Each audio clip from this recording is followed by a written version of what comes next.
Assalamu alaikum students. Today we are going to start our very first lecture of statistics. So first of all, I would like to give an introduction of what is statistics, right? So here I have written the definition and its derivation from the original language, that was the Latin. Take a Latin language.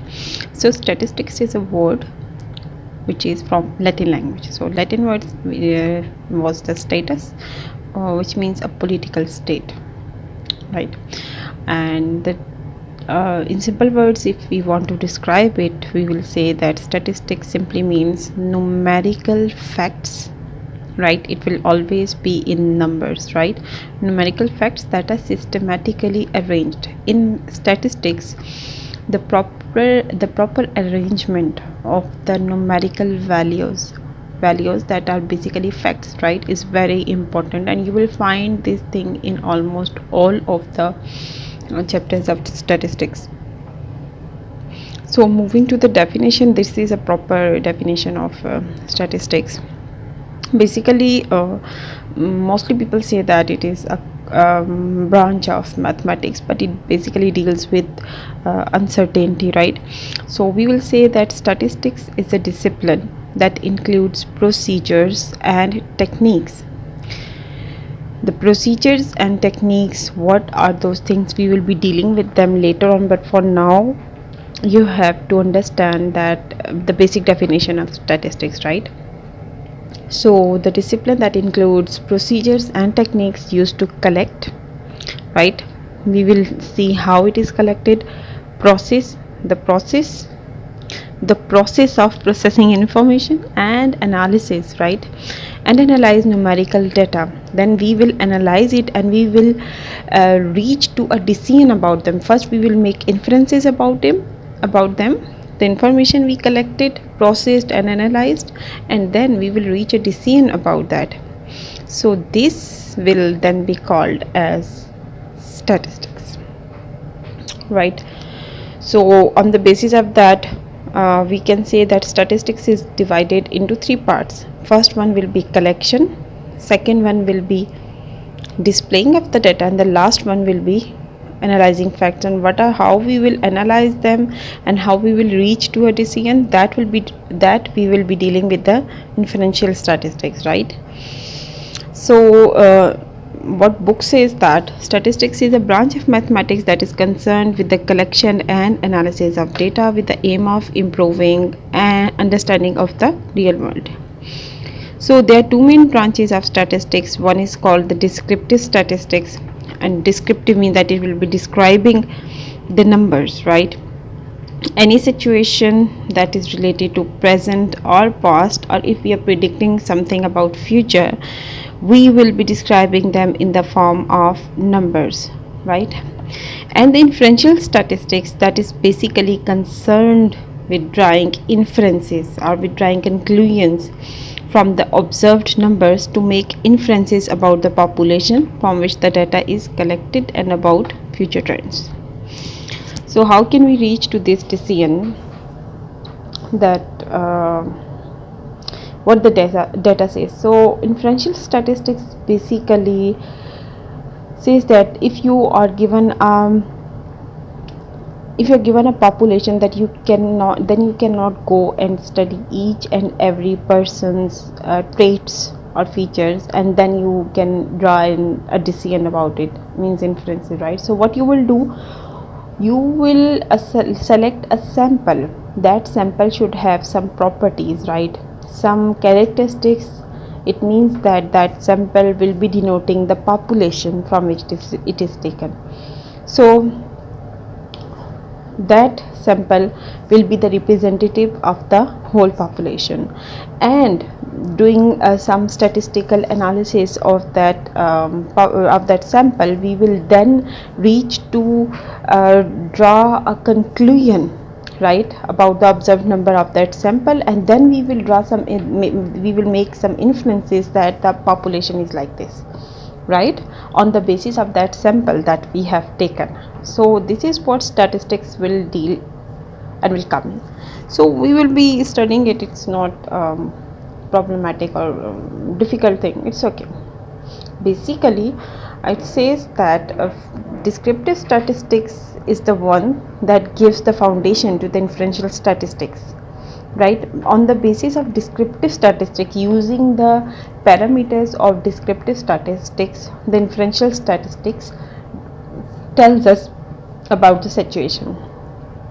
So data and information differences, these are very basic, but still I will say that data is something that is in the form of raw, right?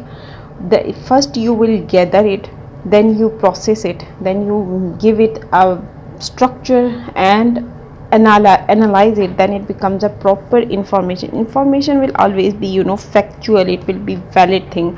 But the data are in the form of raw, so you cannot just trust on the data directly, right? You have to process it and reach to make proper information from the data. And what are the characteristics or qualities of the good information? That it should be complete, it should be relevant, it should be timely. Means that if we need it in 2022 and you are giving the information at 2012, then it is not relevant for us. And it should be, if we need the information for the month of November, so it should be given to us in November month, right? When we need it. Not, I mean that if I need the information now, so I should be given the information now, not after the deadline that has been passed, or after the time span has been crossed. I wouldn't be needing it that time, right? So it should be as detailed as required, and it should be understandable and communicated via an appropriate channel to the right person. Okay, so there are different types of data. These are the basic things, I think, which you have already studied in your smaller classes, right, in your 7th class or 8th class, right? So let us move with firstly, variable is something, a characteristics that changes its value with the passage of time, right? You can give different values to it.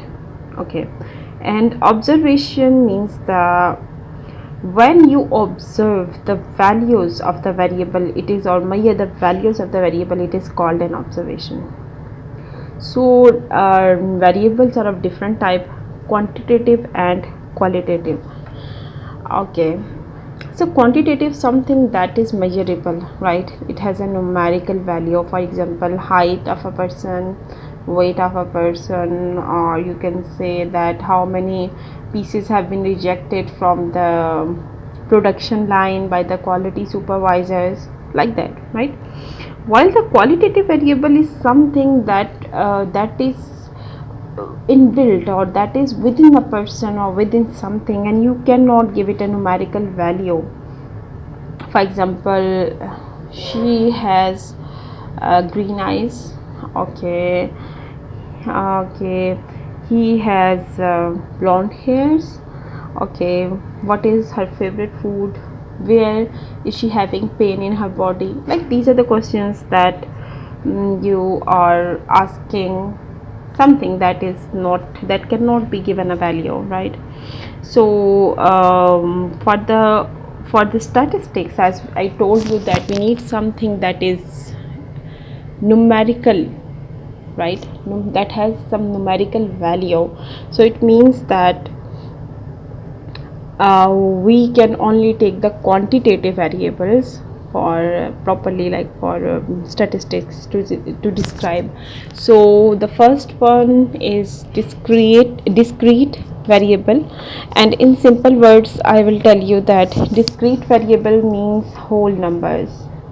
Anything that you can describe in whole numbers is discrete variable. For example, the number of students present in class, or it says the number of units produced, right? So these are discrete variables, and mostly the things present in our universe is discrete, right? So continuous variable is something that has that significant value of 4.63. it includes that decimal. So for that you will say that, for example, height of a person, weight, temperature, these things which you can denote in the form of a decimal, right? So primary and secondary data, the difference is, I am going through that, like I am skimming it and giving you short lectures. You can look at your book or notes and then have a deep study about it. I don't think that we should spend a lot of time on these basic definitions, because they will come time and again in our lectures, and then we can repeat them and like continuously repeat them and understand. And apart from that, I assume that you have already studied all the definitions, these things in your previous classes, and now we are studying at a bit higher level. So try to understand these things, right? So primary data and secondary data differences is that the data that is collected for the very first time for the investigation purpose, for the analysis purpose, or whatever it is, right? The data collected for the first time is called the primary data, and the primary data that now further needs relevant investigation, right? So it's called a secondary data. For example, you have to do a project research, right? You have been given a project by your supervisor, and first time you are going to and collect the data from the industry people, right? So that will be a primary data. And once you collected that, it can be done through different uh, different ways, like having questionnaires, having surveys, having directly interviewing the people, or through phone calls, like when we are taking the information for the first time. And once it is collected, then someone else is using your collected data, and now they are working on it and they are analyzing it, finding the t values, p values, z values, whatever it is, right? So it is called as secondary data. Okay, raw and aggregated data. So raw data is the one that results of sampling inquiries or census, right? The data that has not been analyzed yet, right? And has not been what we say, properly collected, right? And aggregated is the one that has been properly classified and summarized, right? For example, you say that the height of students in class 6th is, for example, this, write it. That is all raw data. And once you say the average height of class 6 is, suppose whatever you write, like you say 4.8, for example, on average, you say, that will be an aggregated data. Now that the mean value 4.8 is representing the whole class, it means that it is the aggregated data. Okay, so population and sample data. Population means that how should I describe, like it is basically a group of people or objects or something which we want to have under observation, right? About which we want to investigate something and we want to reach a result. That is called a population, right? And sample is basically a group of people randomly, a group of object or people, right, randomly selected from population, and that represents the whole population. It's called a sample, right? So the data collection, I have already told you about that. How do we collect the data? It is through postal questionnaire, right? You can read its limitations as well. Low response bias, cannot amend. National census take too much time, right, and have a huge volume of data. And personal interview, very expensive, and like we need proper people, skilled people who have the ability to take interviews. And apart from that, we need to have time from the one we want to get interviews from. And telephone interview, sometimes it is that the people we are calling will not respond to our calls. And direct observations, you can go to the factory and just observe it and count whatever. So it is this one, direct observation. Okay, so data is often collected by sampling a population with the objective of drawing conclusions about the population from the sample. Okay, first I told you a population, from a population we make a random sample, and our basic objective is to draw a conclusion about the population, right, from the sample, because this sample is randomly selected and is representing the whole population. So how to organize and summarize the data, that is our question. So I will give it in the next video.